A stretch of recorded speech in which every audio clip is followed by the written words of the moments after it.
And I just wonder if you had any thoughts about how that might impact Belmont County and what's going to happen with that. Yeah, plenty. I mean, I come a little bit from I come from an energy background.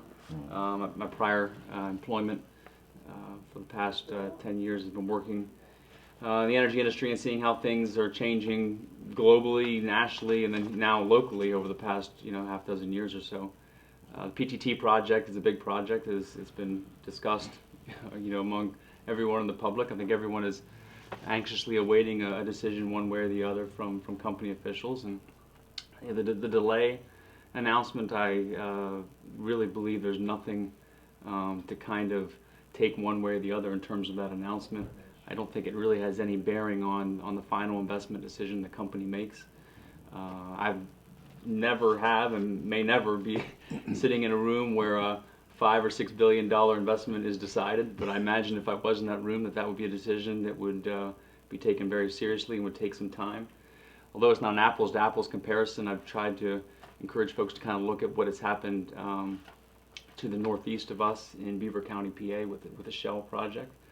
It was announced that Shell was looking and had honed in on the Beaver County site, and 4+ years later they made a final investment decision, 4 years and 3 months actually.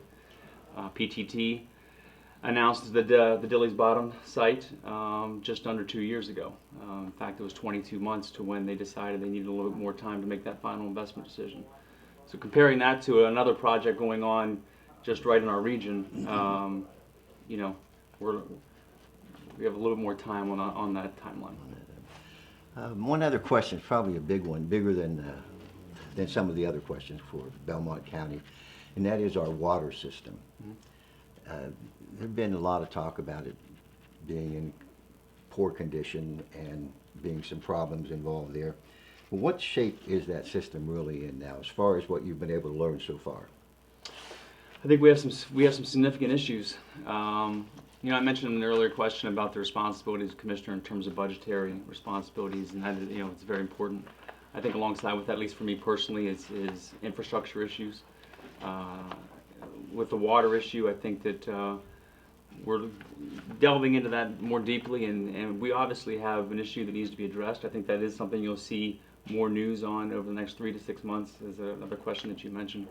We're really trying to look at solutions to what we think is an issue that some answers need to be found. Infrastructure is very important, and in this issue, it's also a health issue. Everyone needs to have water, clean water, and it's an issue that's going to affect anyone that's a customer to the Belmont County Water and Sewer District.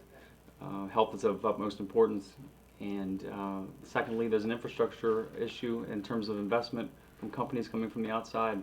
We've seen additional investment over the past few years as it pertains particularly to oil and gas. I think that's going to continue for the next several years. It's important that we continue to try to upgrade and update our infrastructure for those companies to want to come here and invest. Okay. Do you see any major kind of repairs that need to be done anytime soon with water? Yeah, I think so. I mean, that is probably the hope. I mean, you always want to be outside of pending issues. You always want to be sort of improving your infrastructure, whether it's water and sewer, whether it's roads. If not, your community becomes stagnant. You always want to be kind of pushing that ball forward and putting your community in a better place than when you found it. Okay. How old is that system? Well, I mean, the age varies from different parts of the system, but I would say that there's definitely portions of the system that's lived its useful life, and thankfully it's gone beyond that. I mean, this is an issue just for Belmont County. This is an issue statewide. It's really an issue nationwide.